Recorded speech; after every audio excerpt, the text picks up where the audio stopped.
During a building project, you can get very frustrated and come across lots of objections and lots of frustrations.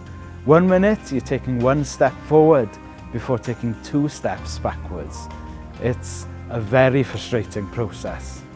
During the building process, lots of stuff can go wrong. During the planning phase, a lot of things could frustrate you. Local councils have all sorts of codes and practices you have to follow, and they can all slow you down. During the planning process, your next door neighbours could object to your plans, and that could delay things further. There are all sorts of things that can go wrong, all sorts of things that can slow the process down, and all these things can be very frustrating.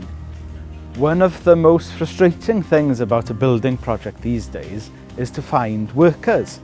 Electricians, plumbers, builders are very scarce these days, and even if you do find ones, they never turn up when they say they will.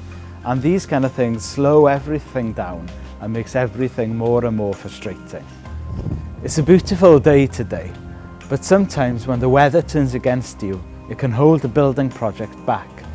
In the depth of winters, you can lose weeks, sometimes months, to heavy wind and the rain pouring down. And when the weather turns against you, the builders just can't do their work, and that's very frustrating, and it can hold everything back. In the Bible, Nehemiah knew a thing or two about frustrations and oppositions.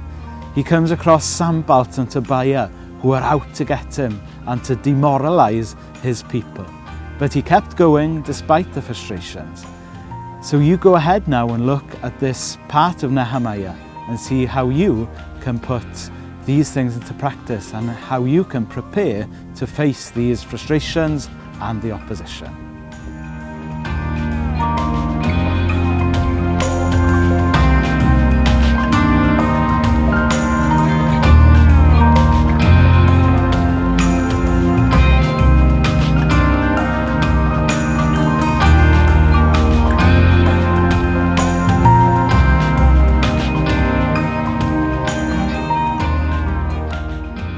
Different people have different attitudes towards life.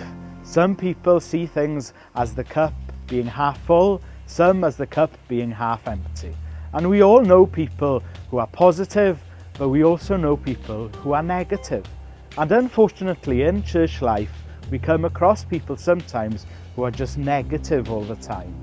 It's important for us during our church work to surround ourselves with positive people and to do what we can to avoid coming under the influence of negative people.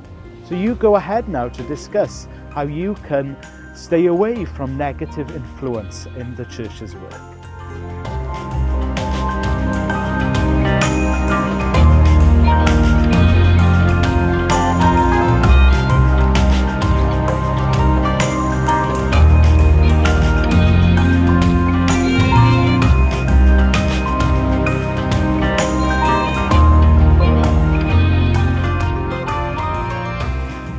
Despite facing opposition and frustrations, Nehemiah kept going and followed the call God laid upon his life.